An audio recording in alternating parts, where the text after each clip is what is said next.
covered this several weeks ago when the synopsis of Star Wars Episode 9, this is an early version of the script back when it was being written by Colin Trevorrow and his writing partner Derek Conley. And this script initially was leaked as a synopsis, and it goes back to a December 16th, 2016 edition version of the script. Edition, draft, whatever you want to call it. And so, Jim, the whole thing has now been released online, it leaked online. And I darn it, I said I was going to read the whole thing. I didn't do it. I want to. I love reading screenplays. Yeah. As a theater major, I love reading plays, and so I've always enjoyed that format. It's a quick read. But I got to ask you, because I know you've read it. After dissecting the treatment, or not the treatment, but the synopsis, and now reading all the dialogue and all the details that you get in the script, do you feel more positive about what could have been with Duel of the Fates? Are you saying, oh man, I'm glad that was a real disaster that we avoided there? What are your thoughts after having read the whole thing? Well, I enjoyed it. I thought it was pretty good. It's a good time. There are things that are similar with the episode 9 that we know, and then there are things that are vastly different. But I will say I had a really good time reading it. All in all, the story itself is quite different than what we get in episode 9, and it's cool. It's cool stuff. It, to me, feels more like a direct sequel to The Last Jedi. It definitely feels more like a direct sequel. You have a larger role for Rose. She still maintains a relationship with Finn. She obviously cares for him very much. I don't think they ever have a romantic moment in the film, but there's definitely a connection between the two of them. But they're on vastly different missions. She's busy shutting down tech on board what eventually turns out to be a Star Destroyer that's parked in the city capital on Coruscant. It rises up out of the ground, which is a throwback to an old expanded universe story from Michael Stackpole's X-Wing novels, where something very similar happened. There was a Star Destroyer prison that was underground Coruscant, and eventually that rose up out of the surface. And I think General Dodonna was on board that one, if I remember correctly. So, there are things from the expanded universe that jump out to me in this a little bit. That's one example for sure. And then, of course, the animated universe is represented by the appearance of Mortis as a locale. So that's, that I find to be interesting and a little weird, because I don't think Mortis is a place you can go to. I don't think the Force, I don't like the idea of the Force being a place you can go to. That's why I resist that world between worlds stuff. Mortis I like a little more because it was presented to us as a vision that 3 Jedi were sharing that took them out of time and space and placed them in another dimension altogether. Almost like a shared dream. Yeah. And I just think that was the Force at work. I don't think you can get in your ship and fly to Mortis. So, but so interesting stuff happens there. And violent stuff. Rey really gets handed it by Kylo. He blinds her with his saber. She's bleeding. She's bleeding out of her eyes. And he just leaves her there for dead. And he marches into Mortis to claim his prize. Whatever he believes he's going to find in there, that's going to give him this immortal power in the dark side. He finds nothing. Nothing's in there. And then the ghost of Luke mocks him. And Kylo eventually dies. How does he die again? I have to bring that back. Because the original synopsis we heard was Kylo is extinguished. But it's more than that. It has some, Rey then comes back to life, and she is consumed by the spirits of the light side, Yoda, Obi-Wan, and Anakin. Yes, Anakin's in this. Mm-hmm. And trying to flip through the script here. So much happens, and even after it's over. Oh, yes. Of course. It's very similar to episode 9. Kylo's going to strike a blow onto, Rey, a killing blow. And then he gets a visitation. He hears the voice of Leia. And that makes him stop, And he does have a vision with Han Solo. Oh, he does. So that stayed. That comes earlier. Oh. That comes earlier. And he rejects Han. He rejects him. Oh, he does? Oh, okay. So this is not the moment that we get in Rise of Skywalker.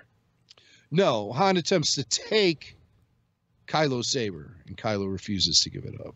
Mm. And then he has this showdown with Rey. Mm-hmm. On this Remicor? Is that the... No, this is Mortis. Oh, if this is all... So the climax is on Mortis. He goes to Remnicor to meet with Tor Valum, a 7,000-year-old Sith master, who instructs him in the ways of the dark side to extract the life force from people. And he does it to Rey later at the climax of the film. And he also does it to this Tor Valum. He kills him. Kylo kills him. Mm-hmm. Kylo is much more evil in this script. He's much more evil. In this Tor Valum character, this is someone that had... This is an ancient Sith who had...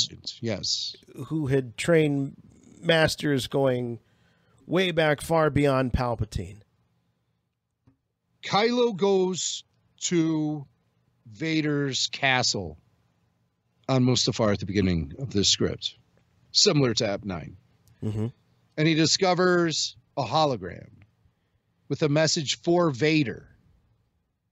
And the message instructs Vader to take Luke to Tor Valum if Vader or if the Emperor is killed. So it's a message that Vader had received, telling him to take Luke if he does not, if the Emperor doesn't. This is the insurance policy. Yes. Uh-huh. So Kylo accesses that holocron. And when the holocron detects that it's not Vader, but it's someone else, the holocron then attacks Kylo by shooting beams of lasers on him and stuff, and really messes him up. So he has to get a helmet, and that's how he gets his new mask.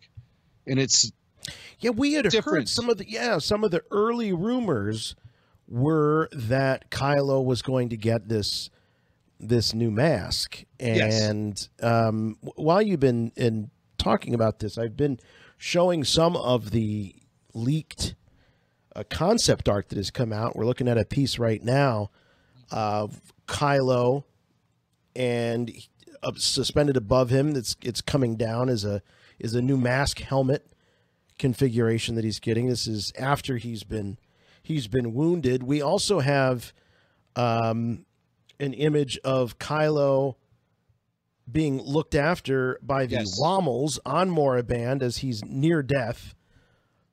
So he's being, and this is very, if you look at this image, this is very Anakin. At the end of Rots, he gets really messed up. Yeah, and then he gets the new. He has to wear the helmet now, and he has the breathing, the dark side breathing. Oh, it's similar. Full to circle, Vader's, not the same. Yeah. Instead of it going, it goes. Right. Yeah. Just reverse. It's something like that. Yeah. But that's concept breathing. That's still being workshopped. If someone's inhales and exhales could be considered like a maquette, This is that situation. Do you want to go through these? These images are amazing, and I'd like perhaps to. they'll jog some of your memories of reading the script. I do need some jogging. Okay. You know, I read this thing over the course of a few nights until I nodded off with, falling asleep at night, and then, the iPad then smacks you on the nose, and you're like, oh. Hey, well, this is the source of the double-bladed lightsaber rumors that we had heard for Rey. I got to tell you, I love this idea that Rey gets a new outfit, new costume. And I also love, I mean, it's a little on the nose because it looks just like Luke's down to the part of the tunic sort of flopping over as we saw Luke at the end of Return of the Jedi. So I mean, it's very Luke, and she's even got the black glove. Does she have the glove on? It looks like she's gloved on both hands. Probably. Yeah. And they might be fingerless gloves as I'm looking here. So maybe the fingers are free. But so here she is with her double-bladed saber. This is a hybrid of her staff and the Skywalker saber, which is a really cool concept. It's a great idea. Let me tell you something. Star Destroyer. When I first saw the very first image of Hayden Christensen as Anakin Skywalker in Episode 2, it was via this feature that StarWars.com was doing back when that film was in production. They would release a photo every day from the set called George Lucas Selects. If you were a hyperspace member. Okay. If you were, of course I was. Yes. And the first picture was Anakin running, and he was running behind a camera on a track, and it was blurred. So you couldn't really make out what he was wearing. But I had so hoped he was wearing what Luke was wearing in Return of the Jedi, because we had always heard that Luke was wearing that. Those were Jedi robes he was wearing, the all black with the little flap and everything. So I was really hoping that that's what Anakin was wearing in that picture. But then as it turns out, he was wearing that black leather sort of thing. I would have loved to see Rey wearing a callback to that classic black look that Luke had in Return of the Jedi. Yeah, I would have too. Because by the time we catch up with her in The Rise of Skywalker, her, that's the same stuff she was wearing in the first film, essentially. I mean, what girl wears the same outfit for all three special events, right? Yeah, I just couldn't. Pretty much the same thing. How embarrassing. So at least she had bigger fish to fry. Yeah. All right, so let's scroll. So I love this. So this is when they steal a Star Destroyer at the beginning of the film. And in some concept art I've seen, this Star Destroyer looks an awful lot like the one the rejuvenated Emperor uses in Dark Horse's Dark Empire comic. He had a giant Star Destroyer that had this big thing that dropped out of the front of it in Dark Empire. So some of that concept art you might have it. I don't know. But let's see. Let's keep going. Go. This looks pretty intense. So here you got Bisk Kova. This is a Resistance traitor getting a example made of him or her. I don't know what the gender is. Being executed. Check this out. So this is an old-fashioned guillotine, but with a Star Wars bend, where you've got the instead of the blade, the traditional blade, you've got the saber blade, a light blade. And so this is a reminder of what happens to you traitors. And here's a cape. This looks a little bit like Phasma. I don't know if this is supposed to be Phasma or. There are new stormtroopers in this script known as Brute Troopers. I don't know if that is a Brute Trooper, but the Brute Troopers were described as similar to Captain Phasma. Oh, okay. So that could be a Brute Trooper. And they refer to them as Brute Troopers in the dialogue as well. Like Hux goes, "Send down more Brute Troopers," stuff like that. Well, I will tell you that I also, and there's a lot about this Duel of the Fates I'm not a fan of.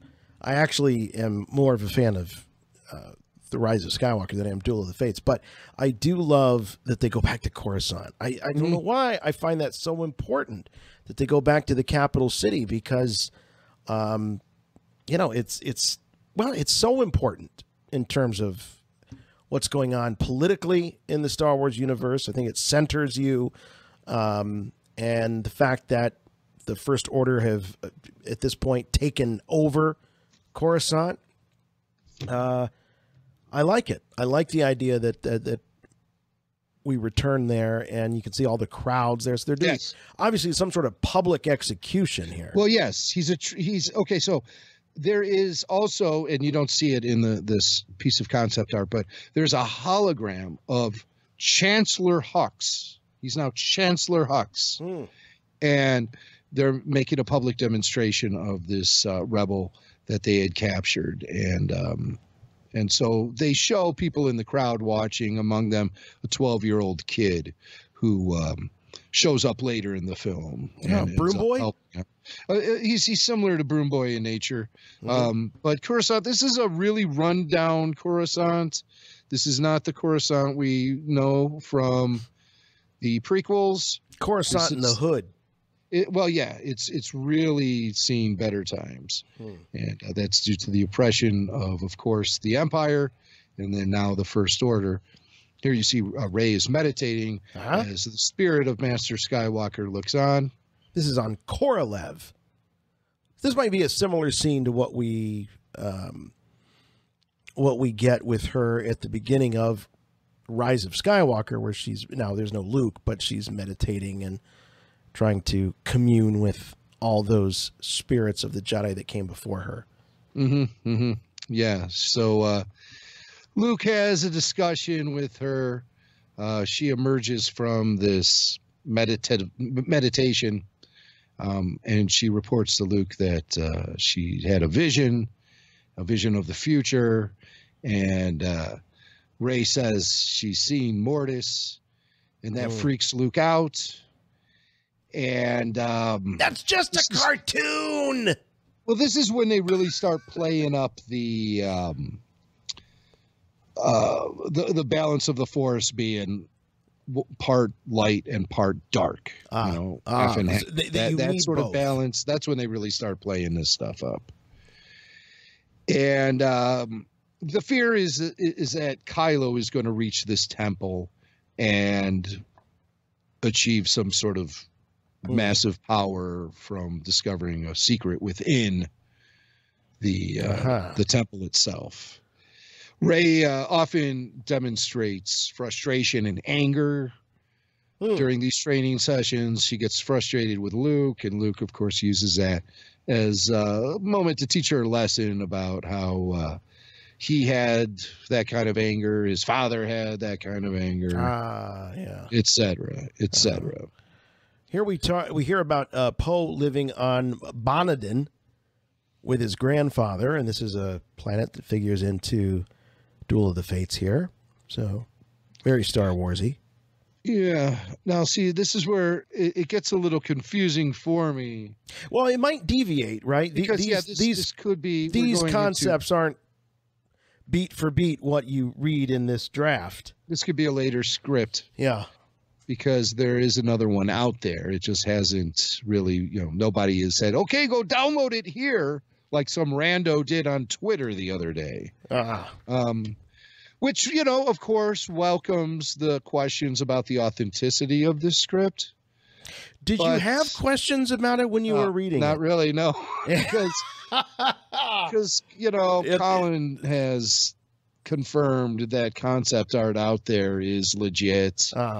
Well, the concept art, I believe, but so you don't have any reservations or concerns about the legitimacy of the screenplay? No, I think this is the real deal. I think these are very calculated leaks, by the way. Very calculated. Well, check this out, a Razor Sail. This is a cool vehicle. This is very George Lucas.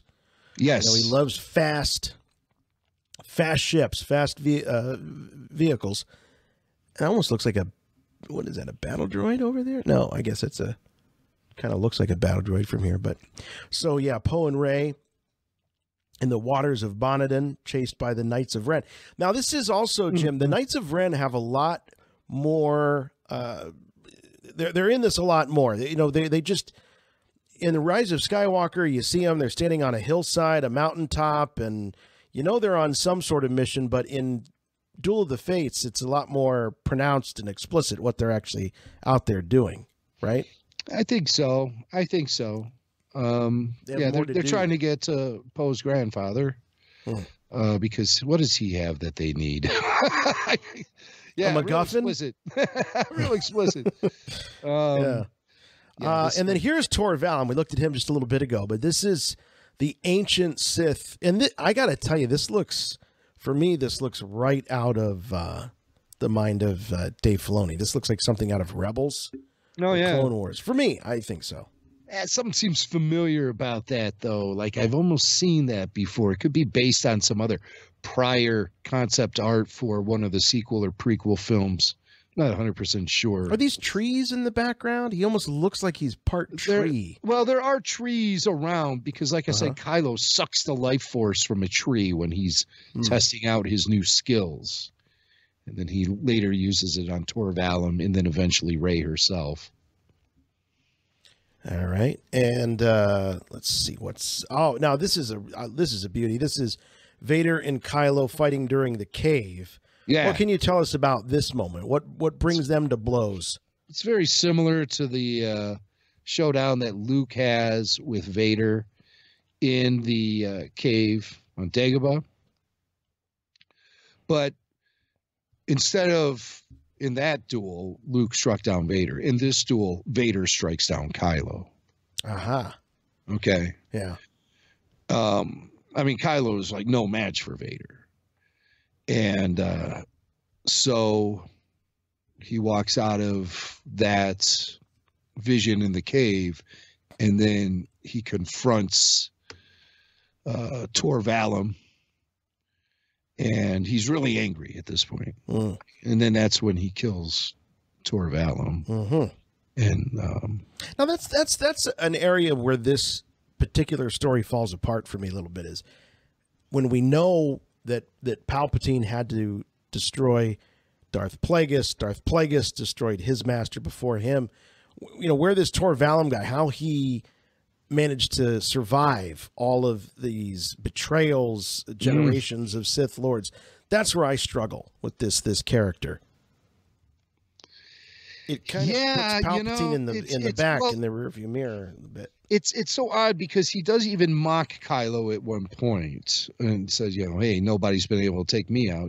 Kind of like that. And then Kylo, with very little effort, is able to suck the living force out of the guy. But okay, Kylo grows in power. Kylo grows in power as he is being trained by Tor Valon. Tor Valon does teach him. He says he gives to him, and then Kylo just kills him. Just kills him, He considers Kylo a betrayer. Oh, yeah? That happens.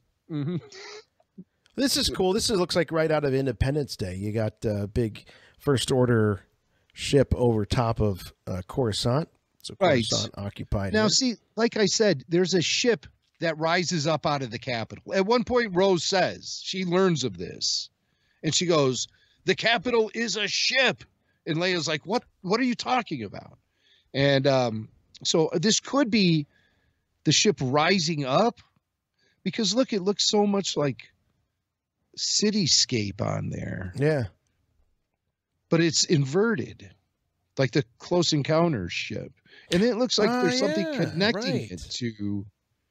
You got like there's something connecting it. What's shaft that? Going down here. The shaft. Shaft.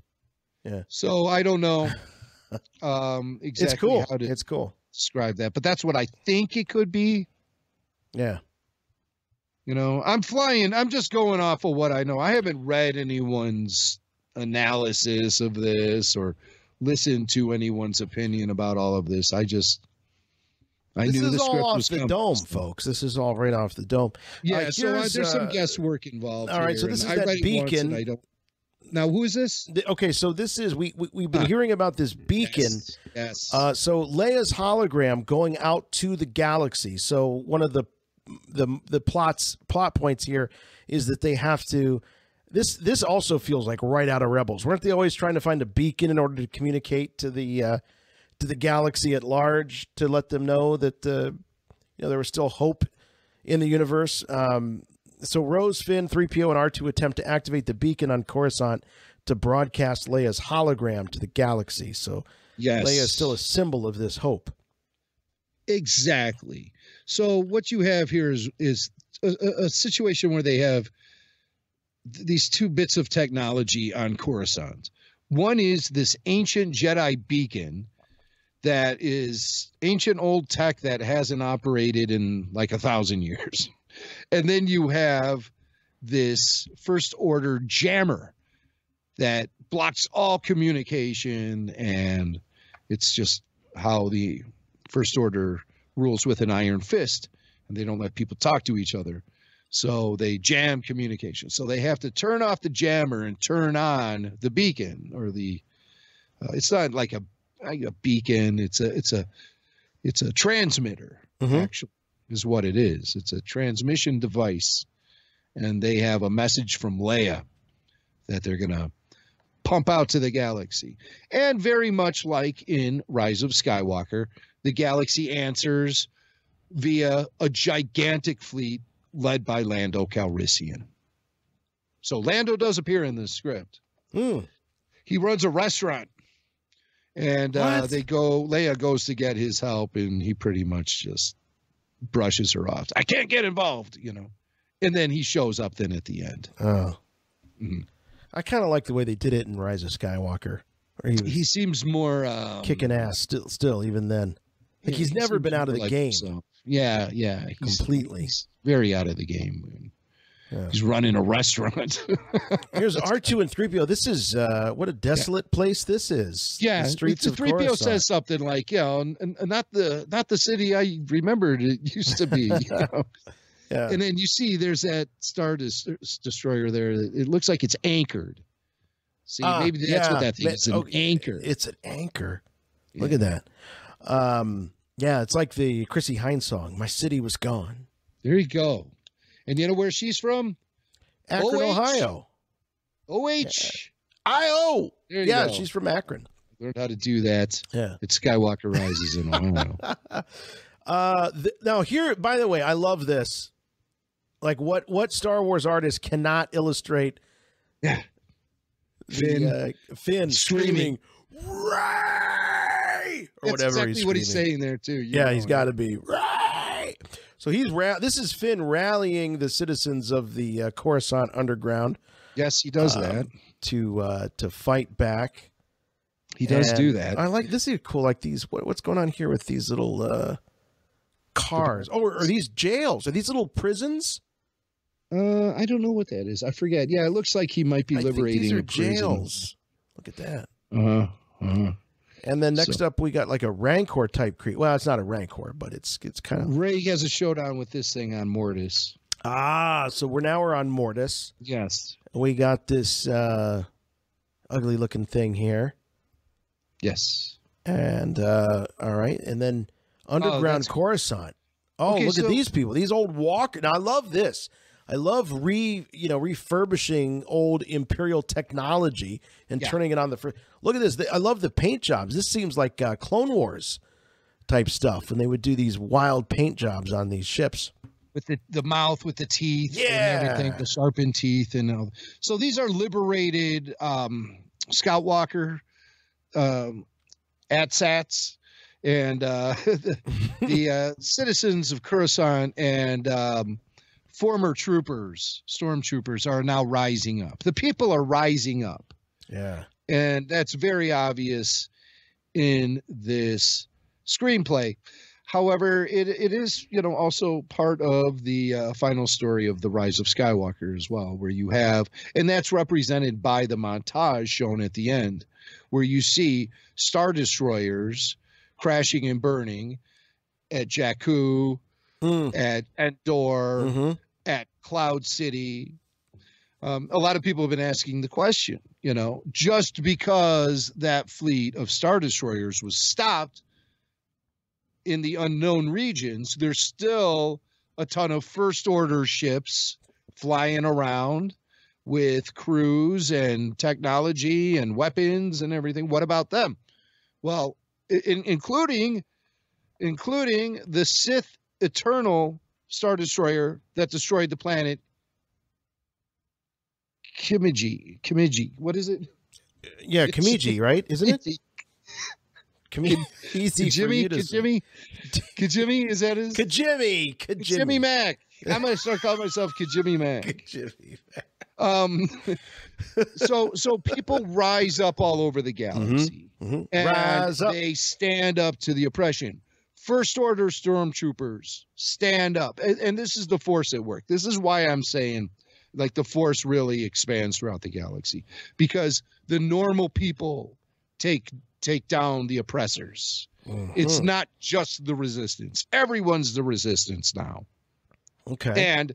And the more they defeat the darkness, the more the light opens up, and the Force becomes more accessible to people throughout the galaxy. Oh, I got goosebumps now. You're exciting me. This is exciting. Because the galaxy is in a much different place. Yeah. At the end of The Rise of Skywalker, if you want to look at it the way I do. And I'm presenting you with a connect the dots situation here, where I'm not just, fantasizing this idea. I think it's quite plausible that if you ever wanted to expand the story beyond episode 9 and go later in the timeline with episode 10 or whatever, a Rey spin-off film, you're going to be dealing with a galaxy that features predominantly more Force-sensitive individuals. But undisciplined Force-sensitive individuals, right? I mean, that could provide a problem. Right, because they don't have the doctrine and the dogma of either a Sith or a Jedi to give them that discipline. So it's sort of unhinged. But if it becomes a more commonplace piece of society, then society will take care of that. You'd hope. It's like the Wild West, man. That all the lessons of the past will have been learned as well, where you'll deal with government and politics and governing people in such a way that probably makes each individual more accountable than having to rely on something like a government or an army to keep everyone in line. The galaxy itself becomes engulfed by the light and improves as a result, you see. So much like how the darkness can suffocate the society, the predominance of light can lift it. And it just makes the galaxy a better place. It makes each person a better individual. That's my idealized utopian ending for the Skywalker saga. That's what I hope we've accomplished, going back to our friend from Warsaw, Sean, in the show, Sean from Warsaw. That's where I think we're dealing with a vastly different society and universe and galaxy at the end of episode 9. And that's all the result of the actions of the Chosen One and the dominoes that fell after he had passed on. Now, this notion of stormtroopers defecting, a la Finn, a la Jaina, that we see, or Janna, that we meet in Rise of Skywalker, this is also seen here in Duel of the Fates. So you have defected stormtroopers and the citizens of Coruscant taking on the First Order with these, rehabbed Imperial surplus ATSTs. They have old tech, and they also have a ton of other tech and weaponry that they found on board the Star Destroyer that they liberated at the beginning of the film. So that also boosts their arsenal. So it gives them the strength they need. Finn goes out and he recruits people on Coruscant. Does he go to a prison? I can't remember. I think so, because it looks I'm going to give this script a second read. I'm going to give it a first read.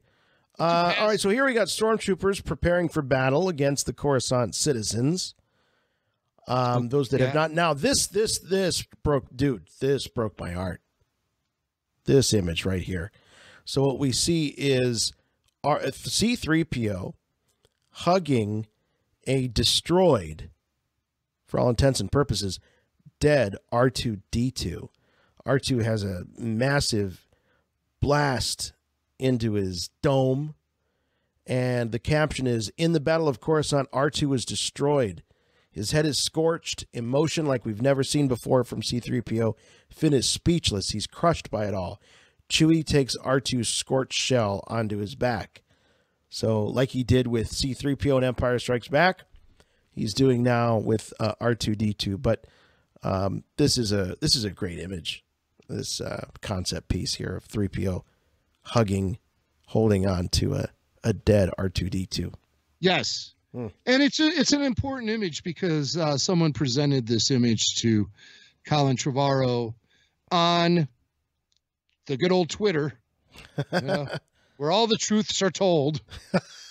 And it was a guy named Jake on Twitter who says, "I, along with every outspoken Star Wars fan, need to know this. Is the concept art that was released accurate? Or were those false, like Kylo Invader in the cave, or R2 dying, etc.? I really need an answer. LOL." LOL. Sure, LOL. Right. Sure. We all need the answer. But Colin is very generous, does offer this information. He says, "Yes, this is from Duel of the Fates, but I'd never kill R2. He just took a bad hit." He goes, "Happens to all of us." And so, do you want me to tell you? Yeah, please. Spoiler alert. Spoiler alert. Spoiler alert for something that doesn't exist. Spoiler alert. Spoiler alert. Spoiler alert. Yeah. Just in case you never see this film. This could come out as a comic book, couldn't it? It could, I guess. But here's what happens. This is beautiful. So 3PO removes R2's memory core and gives it to BB-8, and BB-8 takes off, and because there's information in there, there are these codes about these Star Destroyers that they need to shut down the Star Destroyers or something. I can't really remember. It's information that Rose passed along. So BB-8 is to deliver this memory core to Leia, who knows what she'll do with it, right? And it's great because she then bends down to BB-8, and it's very much like A New Hope when she's first with R2 and putting the plans in. Well, this time she's taking the plans out, and she's on a knee, and she's dressed in white and has the hood over her head and everything. And they get the information they need from the memory core and everything. And at the end of the film, during a period where Rey is actually believed to be dead, they rebuild R2. And then BB-8 has protected the memory core, and so they give it they put it into R2, and R2's back. So Colin's right. He does not kill off R2. And we see something similar with 3PO in Rise of Skywalker. He has a similar journey. Right. Where he loses his individuality, his memory, and then he comes back. And I love him so much. But so that's a really nice scene.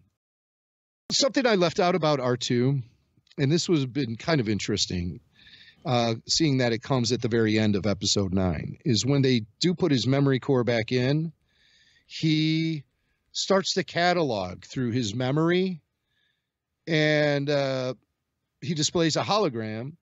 And in that hologram, you see all of these key moments from the saga from R2's perspective. Just little brief glimpses. Really? Luke buying 3PO from the Jawas, Obi-Wan giving Luke his father's lightsaber, flying through the Death Star trench. Wow. And it's from R2's perspective. Yes. Wow, that is cool. That's a Yoda. really cool idea. Yoda lifting the X-wing, and just some other shots. So Luke it's like R2's diary yeah, of the original trilogy. his favorite moments. Yeah, R2's greatest hits. Everyone wants to rank the films and stuff. R2 ranks them this way, you know. Flood of memories. And Leia stands there and watches all of it. You know? Wow. So you'd be weeping. I'd be Oh, crying. God. Me and Eric Butts would be weeping profusely. And so this is the end of the movie. That's that's like the second to last sequence. The last sequence of Duel of the Fates features this grassy planet called Modesta, which is, in my opinion, kind of cheesy because George That Lucas's sounds familiar, hometown. doesn't it? Yeah. George, yes, he's from Modesto, California. Whatever. It's kind of an ass kissy move to me from Colin and those guys, but whatever. So there's a Jedi Academy there, okay? Mm-hmm. And Finn is revealing Force sensitivity. Poe is revealing Force sensitivity. They can sense things all of a sudden. Wait, Poe's Force sensitive now? Yeah. He can sense things. Jeez, man, everybody's getting into the act. and they're on there. You just put up the concept art. Perfect. Yeah, I got it right here. Yeah, perfect. So the 12-year-old kid from Coruscant who helps them along the way, his name is Dade. He's there. He's Force sensitive. Dave. Dade. Oh, okay. Oh, that Dave. I'm like, well, that's not a very Star Warsy name. Dade. Okay, Dade. And Broom Boy is there. Oh, the actual Broom Boy? The one and only. Whoa. Yeah, they were able to pull him away from all of his commercial commitments and sponsorships that he's been doing throughout the galaxy as a spokesperson for Coruscant Dairy Queen. Propelled him into... it was he replaced Flo on Progressive commercials for a while, and even Wendy's brought back the "Where's the Beef" ad campaign with Broom Boy. At the end, he's sweeping up the Wendy's, you know. So it all kind of ties in. So he had a great career. You know, it's incredible. Yeah, once incredible. He got away Good from for Broom Boy. His life of servitude in the stables.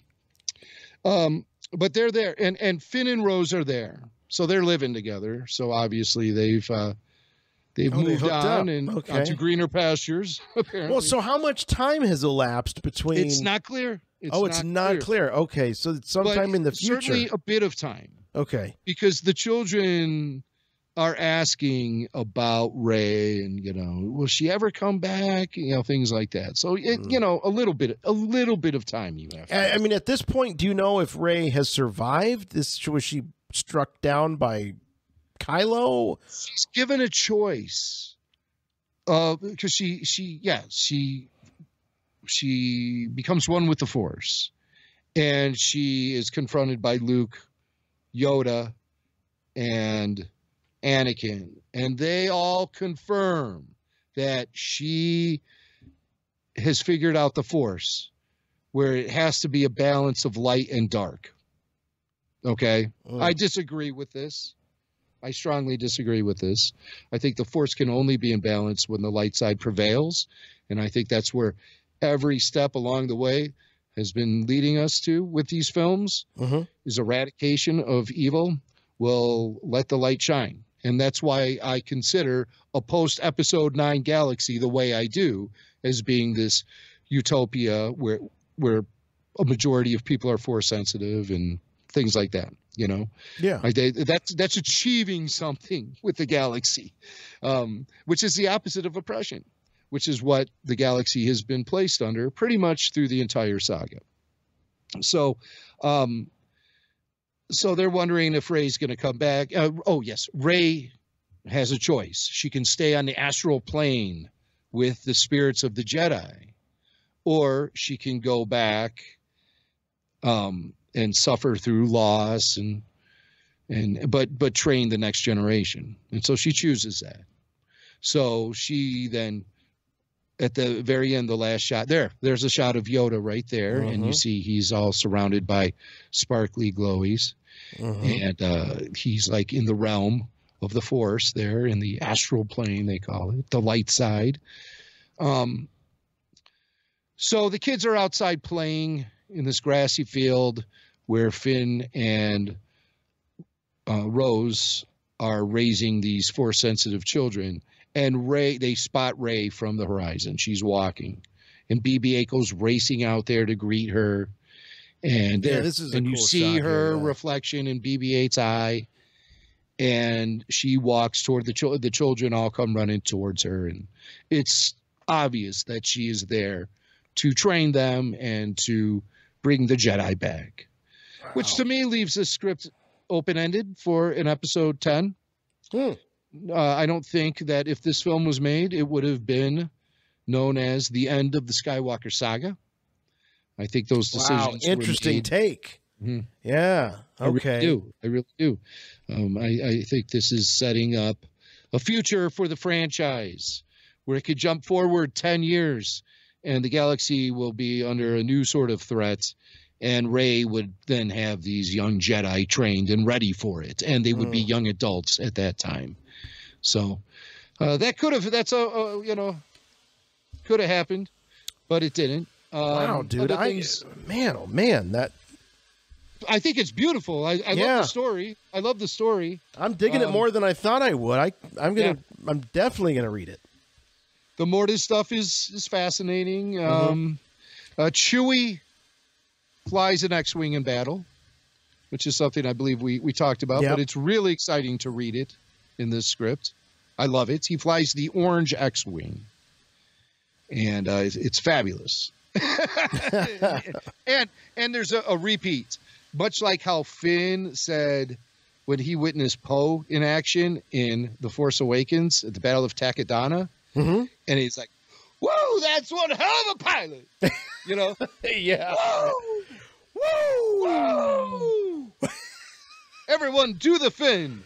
Woo! Yeah. Oh, God, that feels good. Man. That's a stress burner right there. But you have Poe repeating that line while watching Chewie fly. Oh, what a hell of a pilot! Yeah, I love that. I love that. That's cool. I love that. So, lots of fun stuff in this script. Get it. It's out there. Everyone was like, you better snag this right away or it's going to get pulled down. No, I think this is a calculated leak. It might be part of some people on the inside who want to see how fans would react to this sort of thing. Maybe doing so, in an act of subversion. But, let's give him, as the song goes, let's give him something to talk about, right? Yeah. They can always say, oh, this is the version I really wanted. We really wanted this. And you guys made episode 9. Look at the fan reaction to this one. I told you so.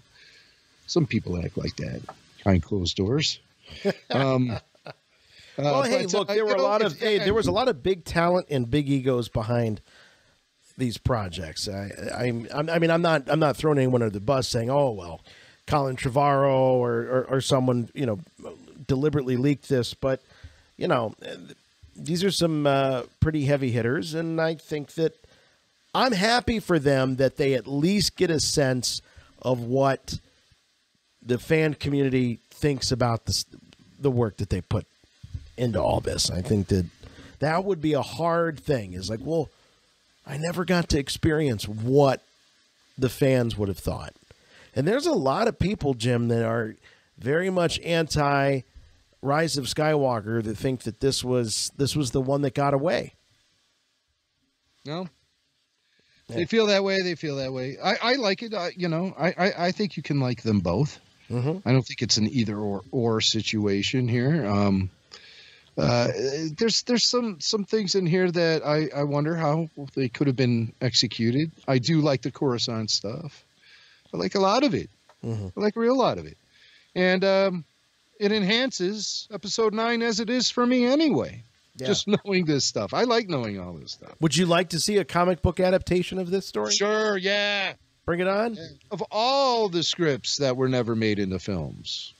All of them. Yeah, that would be cool. That would be cool.